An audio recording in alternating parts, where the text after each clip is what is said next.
అందరికీ నమస్కారం. తిరుపతి జిల్లా రేణిగుంట మండలంలో ఉన్న ఆర్యుబి ఏదైతే ఉందో, రైలు అండర్బ్రిడ్జ్ ఏదైతే ఉందో, దాన్ని రేపు 23వ తారీఖు అంటే సోమవారం నుంచి క్లోజ్ చేయడం జరుగుతుంది. ఎందుకు క్లోజ్ చేస్తున్నారంటే దీని యొక్క ఇంకొక రైల్వే లైన్ అయితే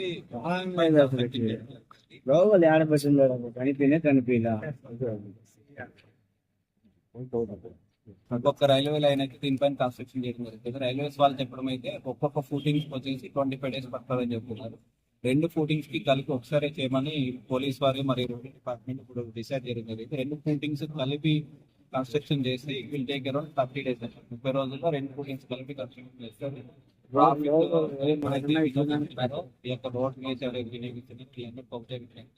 మీరు కానీ రేణిగుంటలోకి రావాలంటే మీకు ఒక 3 రూట్లు అయితే పోలీస్ వారు ఇవ్వడం జరిగింది. ట్రాఫిక్ పోలీస్ వారు ఆధ్వర్యంలో 3 రూట్లు అయితే వచ్చేసి కట్కమాటి రోడ్డు, రెండోది వచ్చేసి సంత మార్కెట్, మూడోది వచ్చేసి మన బైపాస్ కొత్త బైపాస్ ఏదైతే ఉందో మళ్ళీ మనకుంటే ఇలా నారాయణ హాస్పిటల్. 3 రూట్స్ మీ యొక్క ఈ ట్రాఫిక్ వినియోగదారులు ఎవరైతే ఉన్నారో వీళ్ళంతా కూడా ఈ 3 రూట్స్ నుంచి వెళ్ళవలసిందిగా అది ఆదేశించడమైనది ఈ రోజు నుంచి.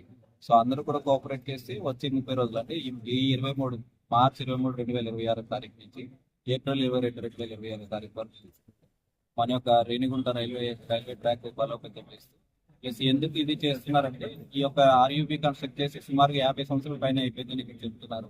సో రైల్వేస్ వారు కూడా ఫిట్నెస్ సర్టిఫికేట్ చేసినప్పుడు దీని యొక్క రీమోడలింగ్ చేయాల్సినది, దీనికి ఒక స్ట్రెంథనింగ్ చేయాల్సినది కాబట్టి ఓల్డ్ పద్ధతిలోనే చేస్తున్నారు కాబట్టి 30 రోజులు టైం పడుతుంది.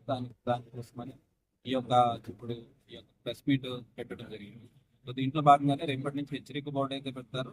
ఈ హెచ్చరిక బోర్డులో కూడా రేపు 23వ తారీఖు అంటే వచ్చే సోమవారం మళ్ళీ చెప్తున్నాం, సోమవారం ఈ యొక్క ఆర్యూబీ వినియోగం అయితే రద్దు చేయబడుతుంది. దీని యొక్క డ్రైవర్స్ వచ్చేసి నారాయణ హాస్పిటల్ నుంచి, కర్కమాడి ఎల్సీ నుంచి, మూడోది వచ్చేసి సంత మార్కెట్ లో కూడా ఓన్లీ 2 వీలర్స్ మాత్రమే ఎలా చేయడం జరుగుతుంది. మిగతా రెండింటిలో కూడా హెవీ వెహికల్స్ మరియు 4 వీలర్స్, 6 వీలర్స్ సాటర్డే అయితే యార్డ్ కోసం ఎక్స్ట్రా ట్రాక్ అయితే అవసరం.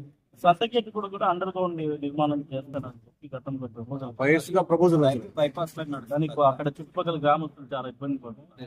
రైల్వే బైపాస్ లో ఓవర్ బ్రిడ్జ్ కూడా